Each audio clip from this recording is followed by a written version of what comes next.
एक छोटा सा गांव था अजमेर नगर, जहां भीषण सूखा पड़ा था। लोग खाने के लिए तरस रहे थे। खेतों में फसलें नष्ट हो चुकी थी और हर ओर भूखमरी का कहर छा गया था।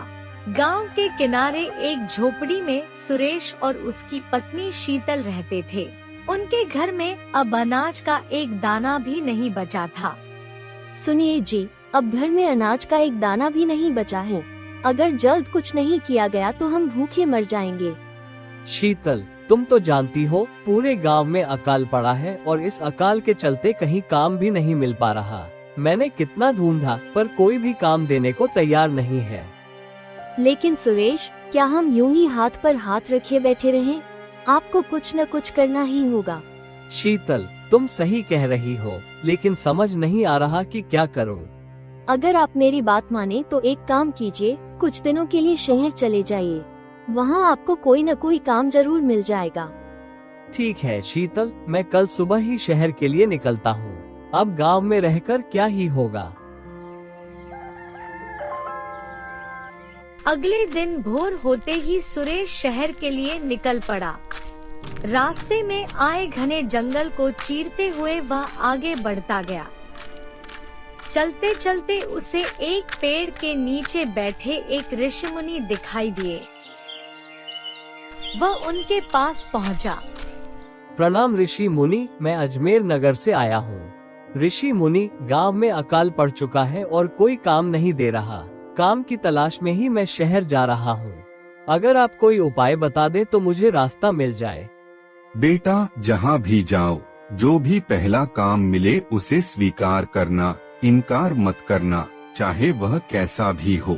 कभी किसी की वस्तु पर लालच या छल से अधिकार मत जमाना। बिल्कुल ऋषि मुनि, मैं ऐसा नहीं करूँगा। यदि किसी की निजी बात या रहस्य तुम्हें पता चले तो उसे कभी दूसरों को मत बताना। और याद रखना, यदि रास्ते में किसी संत से भेंट हो जाए तो उनकी अनुमति लिए बिना आगे मत बढ़ना। मैं वचन देता हूँ ऋषि मुनि, आपकी कही हर बात नहीं भूलूंगा। सुरेश जंगल पार करके जैसे ही शहर के बाहरी इलाके में पहुंचा, उसे एक बड़ी सी हवेली दिखी। उसने सोचा, इतनी बड़ी हवेली है, कोई बड़ा व्यापारी रहता होगा, शायद कोई काम मिल जाए। वह आगे बढ़ा ही था कि एक युवक उसके पास आया जिसका नाम विजय था।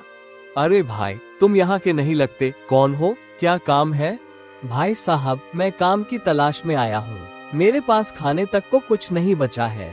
अगर कोई काम दिला दे तो आपका उपकार होगा। मैं कोई भी काम करने को तैयार हूँ।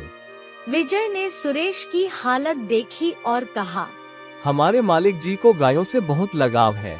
उनके पास अलग अलग नस्लों की कई गायें हैं। हर 2 गायों के लिए एक सेवक रखा गया है। मैं भी 2 गायों की देखभाल करता हूँ। मेरी माँ की तबीयत खराब है, इसलिए मुझे छुट्टी लेनी है। तुम चाहो तो मेरी जगह ये काम कर सकते हो। मालिक से मैं सिफारिश कर दूंगा। जी, मैं पूरी लगन से काम करूंगा। याद रखना, गायों को रोज नहलाना, खाना देना और साफ सफाई करना तुम्हारी जिम्मेदारी होगी। मालिक को कोई शिकायत नहीं होनी चाहिए, वरना मुझे नौकरी से हाथ धोना पड़ सकता है। आप निश्चिंत रहें भाई, मैं सब अच्छे से करूंगा। विजय सुरेश को मालिक जी के पास ले गया। मालिक ने सुरेश को 2 गायों की जिम्मेदारी सौंप दी। रोज सुबह गायों को नहलाना, फिर चने का दाना खिलाना, यही उसकी दिनचर्या बन गई। एक दिन सुरेश दूसरे सेवकों के पास बैठा तो एक ने पूछा, भाई, काम करके कैसा लग रहा है? ठीक है भाई, कोई दिक्कत नहीं। अरे, तनख्वाह से तो पेट नहीं पलता। यहाँ असली कमाई तो दूसरे तरीके से होती है। हम लोग आधा चारा बचा लेते हैं और बेच देते हैं। दिन भर में अच्छा खासा पैसा बन जाता है। लेकिन ऐसा करना तो गलत है। गायों को भूखा रखकर कमाना बेईमानी है। सब करते हैं, विजय भी यही करता था। तू भी कर, तुझे भी मोटी कमाई होगी। सुरेश का मन डगमगाया। पैसे की जरूरत थी, पर तभी उसे ऋषि मुनि की बात याद आई। कभी किसी की वस्तु पर लालच या छल से अधिकार मत जमाना। नहीं, चाहे जैसी भी हालत हो, मैं गलत काम नहीं कर सकता। सुरेश काम में इतना मेहनती था कि उसकी गायें सबसे तंदुरुस्त और चमकदार दिखने लगी। मालिक अक्सर अपनी गायें देखने निकलते थे। एक दिन जब उन्होंने सभी गायें देखी तो उन्हें हैरानी हुई। यह क्या हो गया है? इतनी गायें कमजोर कैसे पड़ गईं? क्या खुराक नहीं दी जा रही?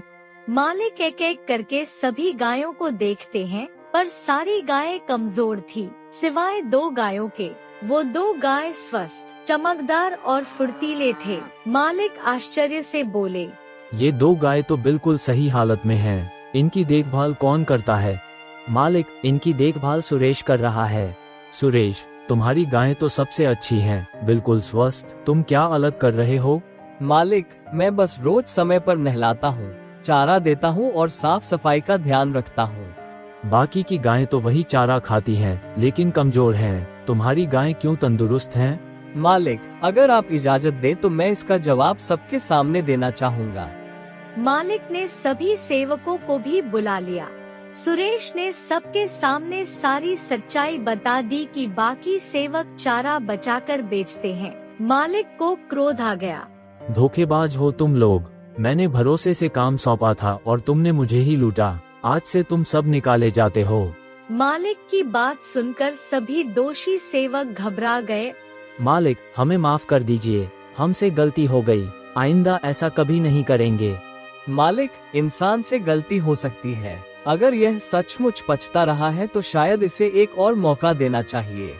मालिक कुछ पल सोचते रहे। ठीक है सुरेश, सिर्फ तुम्हारे कहने पर इन्हें माफ करता हूँ, लेकिन अब से तुम ही इन सब की देखभाल करोगे। मैं तुम्हें मुख्य निरीक्षक नियुक्त करता हूँ। धन्यवाद मालिक, मैं पूरी जिम्मेदारी से काम करूँगा। उस दिन के बाद गायों की देखभाल में कोई कोताही नहीं हुई। सभी सेवकों ने ईमानदारी से काम करना शुरू किया। कुछ दिनों बाद विजय, जो गांव गया था, लौट आया। जब उसने देखा कि सुरेश अब मुख्य निरीक्षक बन गया है, तो उसके अंदर जलन पैदा हो गई। विजय ने अपने कुछ साथियों से बात की और सुरेश को हटाने की योजना बनाई। वह अपनी प्रेमिका राधा से मिलने गया, जो मालिक की बेटी थी। तुम आ गए। तुम्हारे बिना बहुत अकेलापन महसूस हो रहा था। मैं बहुत परेशान हूँ राधा। सुरेश ने मेरी जगह ले ली। अब वो हम सबका मालिक बन गया है और मालिक भी उसी पर विश्वास करते हैं। तो अब क्या करोगे विजय? अब बस एक ही रास्ता बचा है, इस सुरेश को हटाना ही होगा, वरना हम कभी साथ नहीं हो पाएंगे। रात का समय था। दोनों अस्तबल के पास बातें कर रहे थे। उधर सुरेश अपने काम से लौट रहा था। उसे दोनों की बातें सुनाई तो नहीं दी, पर उसने उन्हें साथ देखा। मालिक की बेटी और विजय, ये तो बहुत बड़ा धोखा है। ये बात मालिक को जरूर पता होनी चाहिए। लेकिन तभी उसे ऋषि मुनि की बात याद आई। यदि किसी की निजी बात या रहस्य तुम्हें पता चले तो उसे कभी दूसरों को मत बताना। सुरेश चुपचाप वहाँ से लौट गया।